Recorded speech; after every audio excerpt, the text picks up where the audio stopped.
Often people will ask me, why did I get into coaching?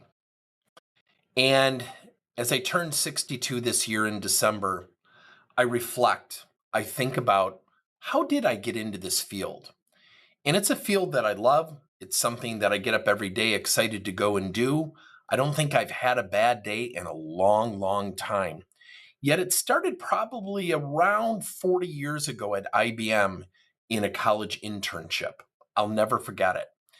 And I didn't really think about sharing this story until I saw a motivational speaker, Clint Pulver, talk about it. And he talks about he believes a moment in time can change everything. And I believe that because we actually teach it in our coaching course, Progress Coaching, defining moments. You can have an impact on somebody in a moment that can last for a long time.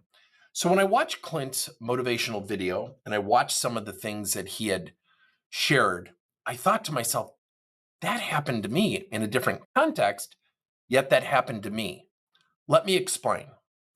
Years ago, I was working at a YMCA and I ended up joining IBM.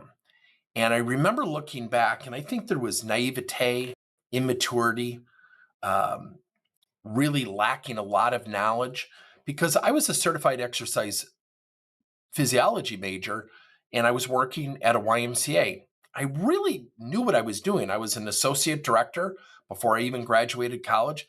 I thought this is my career. This is what I really like. I enjoyed working at the Y. They were great to me.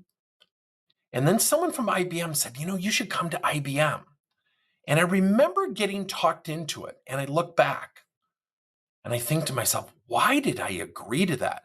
Because I was leaving something that I knew pretty much everything to something I knew nothing about. I literally did not know anything about computers. And I remember when I went to IBM, have you ever had that feeling when you walk into a situation and people say, I didn't know what anyone was talking about? That's exactly what happened to me. People talked in terms of 9370 and AS400 and RGB cables. I didn't know what anyone was talking about. And I remember my boss, Martha Sheffield, took a chance on me. Now, let me explain. You needed a 3.8 to get into the college internship.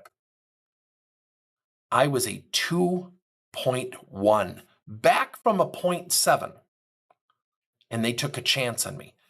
People were pulling for me. People were literally calling her saying, hire this kid. I'll support him. I back him up. He has my endorsement. After about 90 days, I remember going into Martha's office.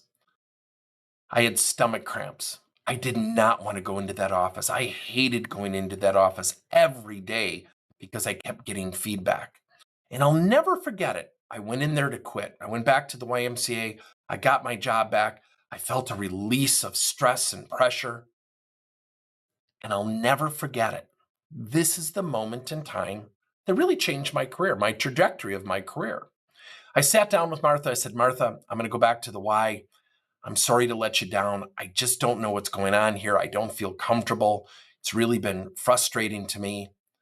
And in those days, when you quit, they called security. Security came in and they hauled you out. She smiled at me. I was expecting her to pick up the phone and quickly get out of her office and become more comfortable, go back to the YMCA, my comfort zone. And she smiled at me and she said, do you know why I hired you? And I thought to myself, that is the weirdest question because I'm ready to quit. I am quitting. I said, well, no, I don't. She said, I hired you because you needed a break. You needed a chance. IBM on your resume is going to be an awesome thing. I didn't know I was hiring a quitter. And in that moment, I thought to myself, well, this is really weird. And I said, well, Martha, I'm in your office almost every single day getting feedback, and it's always constructive, and I feel negative, and I get angry. And she smiles at me again. She said, do you know why I call you into my office every day? And this was the moment. This is a verbatim quote. I never screw this up. And I looked at her and I said, no, I don't know why you call me in. She said, I call you in to share things with you, like feedback, where some people may never share that with you or take the time to do so. What you do with it is your choice. Now I've gone from I'm going to quit to how do I quit on this person? And I remember looking at her and I said, what do you call that? She said, coaching. This is 41 years ago. And in that moment, because I went from I'm quitting, I want to get out of this office to how do I quit? I was overwhelmed with this feeling of how did I just change my whole emotional state? Well, the reason I changed is because she was investing in me. And I sat there and I said, I'm really embarrassed right now because I feel like I'm letting you down. I did not anticipate this reaction. She said, look, if you need help, we'll give you help. We'll hook you up with someone. We'll get you a mentor. Don't quit because you're not a quitter. And I'm not a quitter. I just didn't know what to do. So I got help from my boss. Within 2.5 years, I was teaching 10 different courses. I started the first marketing program, Come Do Your Homework, at IBM. And during those days, we competed with Apple and we were making an inroads. I also became the statewide printer salesperson because nobody wanted to sell IBM printers. So I taught myself on weekends and it became a huge responsibility of my job. By the time I left, I had more responsibility that went way beyond a college internship because I had somebody who saw something in me, change my perspective in a moment in time, the defining moment. Every one of us need a coach. Till this day, I have a personal coach, I have an EQ coach, I have a mentor, and now I have a group facilitation coach. See, coaching is a power. I experienced that 41 years ago. And I remember watching Clint Pulver's motivational video, and I thought to myself, that is amazing. Because in his video, he would tap during grade school and kids would yell at him. Teachers would yell at him, except for one teacher, Mr. Jensen, who said, I don't think you're a problem. I think you're a drummer.